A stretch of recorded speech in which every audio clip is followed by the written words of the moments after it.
Mari saudaraku, mari saudariku, kita belajar ilmu agama untuk apa? Kita belajar ilmu agama agar kita sendiri. Belajar ilmu agama agar kita sendiri berjalan di atas ilmu agama yang kita pelajari. Izinkan saya untuk mengatakan, kalau engkau belum bisa berjalan di atas jalan itu, tutup mulutmu bicara orang lain. Kalau ngurus diri sendiri saja nggak becus, ingin ngurus orang lain, yang benar saja. Di dalam Al-Quran perintah Allah adalah ku anfusakum, bukan ku ghairakum. Bentengi diri sendiri agar tidak terjerumus ke dalam jebakan-jebakan syaitan dan bala tentaranya. Bukan bentengi orang lain, bentengi masyarakatmu, bentengi wargamu, bentengi provinsimu, bentengi negaramu. Enggak. Pertanyaannya, sekuat apa kita membangun benteng pertahanan dengan permusuhan kita dengan syaitan? Sudah amankah panah-panah syaitan mendarat di tubuhmu dan hatimu sehingga engkau seolah-olah orang sehat yang ingin merubah orang sakit menjadi sehat? Duduk seorang anak bersama ayahnya dari ulama terdahulu di sebuah masjid, lalu mereka belajar ilmu agama. Ayah mengajarkan kepada anak, anak belajar dari ayahnya.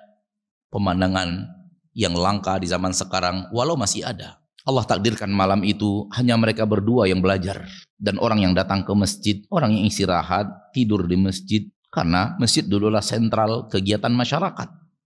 Bukan masjid zaman sekarang yang jam sekian ditutup, nggak boleh ada yang masuk.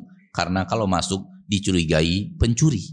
Namun masjid di zaman dahulu adalah sentral kehidupan. Jantungnya aktivitas. Sehingga hal yang wajar orang masuk masjid untuk istirahat, tidur di masjid. Dan mereka tidak tidur di rumah. Terutama pemuda-pemudanya.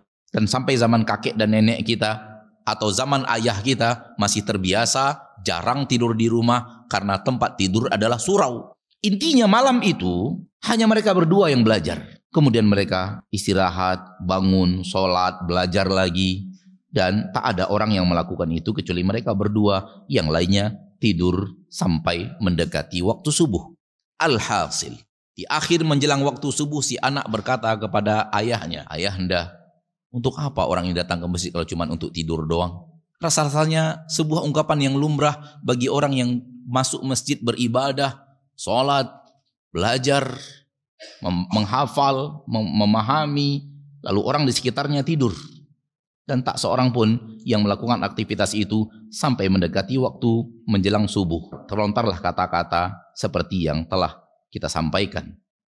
Wallahi kata-kata ini begitu ringan kalau seandainya ditanyakan dengan takaran kata-kata zaman sekarang. Tahu apa kata si ayah? "Anakku, engkau tidur seperti mereka.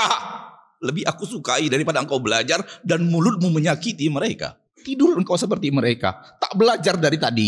Tak sholat dari tadi.